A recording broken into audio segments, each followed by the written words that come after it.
Eustace! Eustace! Hilda's tones were always urgent. It might not be anything very serious.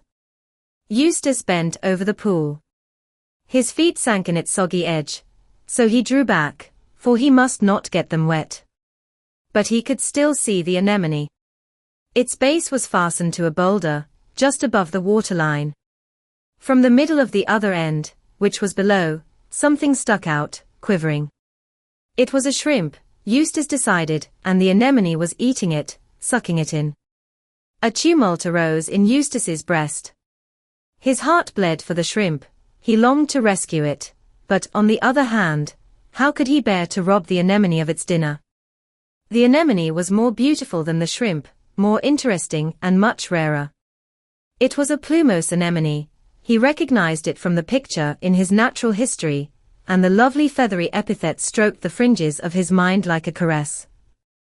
If he took the shrimp away, the anemone might never catch another, and die of hunger. But while he debated, the unswallowed part of the shrimp grew perceptibly smaller. Once more, mingled with the cries of the seamews and pitched even higher than theirs, came Hilda's voice. Eustace! Eustace! Come here. The bank's breaking. It's your fault. You never mended your side. Here was another complication. Ought he not perhaps to go to Hilda and help her build up the bank? It was true he had scamped his side, partly because he was piqued with her for always taking more than her fair share. But then she was a girl and older than he, and she did it for his good, as she had often told him, and in order that he might not overstrain himself. He leaned on his wooden spade, and, looking doubtfully round, saw Hilda signaling with her iron one. An ancient jealousy invaded his heart. Why should she have an iron spade? He tried to fix his mind on the anemone. The shrimp's tail was still visible, but wriggling more feebly. Horror at its plight began to swamp all other considerations. He made up his mind to release it. But how?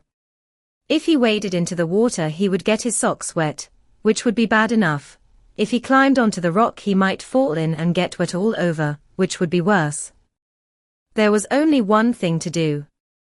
Hilda, he cried, come here. His low soft voice was whirled away by the wind. It could not compete with the elements, as Hilda's could. He called again. It was an effort for him to call. He screwed his face up. The cry was unmelodious now that he forced it, more like a squeak than a summons. But directly she heard him Hilda came, as he knew she would.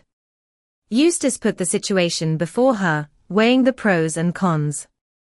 Which was to be sacrificed, the anemone or the shrimp? Eustace stated the case for each with unflinching impartiality, and began to enlarge on the felicity that would attend their afterlives, once this situation was straightened out.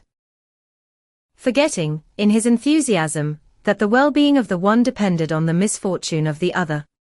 But Hilda cut him short. Here, catch hold of my feet, she said. She climbed onto the boulder, and flung herself face down on the seaweedy slope. Eustace followed more slowly, showing respect for the inequalities of the rock. Then he lowered himself, sprawling uncertainly and rather timidly, and grasped his sister's thin ankles with hands that in spite of his 9 years still retained some of the chubbiness of infancy. Once assumed, the position was not uncomfortable.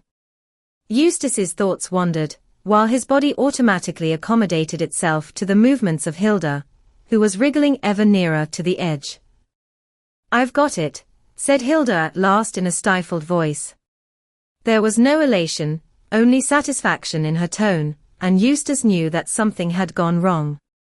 Let me look, he cried, and they struggled up from the rock. The shrimp lay in the palm of Hilda's hand, a sad, disappointing sight. Its reprieve had come too late. Its head was mangled and there was no vibration in its tail. The horrible appearance fascinated Eustace for a moment, then upset him so much that he turned away with trembling lips. But there was worse to come. As a result of Hilda's forcible interference with its meal, the anemone had been partially disemboweled. It could not give up its prey without letting its digestive apparatus go too. Part of its base had come unstuck, and was seeking feebly to attach itself to the rock again. Eustace took Hilda's other hand and together they surveyed the unfortunate issue of their kind offices. "Hadn't we better kill them both?" asked Eustace with a quaver in his voice, "since they are both wounded?" He spoke euphemistically, for the shrimp was already dead. But Hilda did not despair so easily. "Let's put it in the water," she suggested. "Perhaps that'll make it come to." A passing ripple lent the shrimp a delusive appearance of life. When the ripple subsided it floated to the surface, sideways up, and lay still. "Never mind," said Hilda, "we'll see if the anemone will eat it now." Again they disposed themselves on the rock, and Hilda, with her head downwards and her face growing redder every minute, tried her hardest to induce the anemone to resume its meal. For the sake of achieving this end, she did not shrink from the distasteful task of replacing the anemone's insides where they belonged, but her amateur surgery failed to restore its appetite, and it took no interest in the proffered shrimp. "I wish we'd let them alone," sobbed Eustace. "What would have been the good of that?" demanded Hilda, wiping her brother's eyes.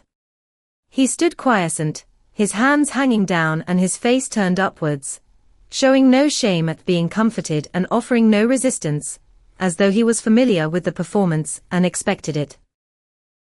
"We had to do something," Hilda continued. "We couldn't let them go on like that." "Why couldn't we?" asked Eustace. All at once, as the thought struck him, he ceased crying.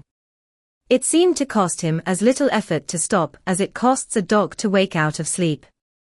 They didn't mean to hurt each other. The disaster that had overtaken their remedial measures was so present to him that he forgot the almost equally painful situation those measures had been meant to relieve, and thought of the previous relationship of the shrimp and the anemone as satisfactory to both. "But they were hurting each other," remarked Hilda. "Anyhow, the anemone was eating the shrimp, if you call that hurting." Eustace could see no way out of this. His mind had no power to consider an unmixed evil, it was set upon happiness. With Hilda's ruthless recognition of an evil principle at the back of the anemone affair, his tears started afresh.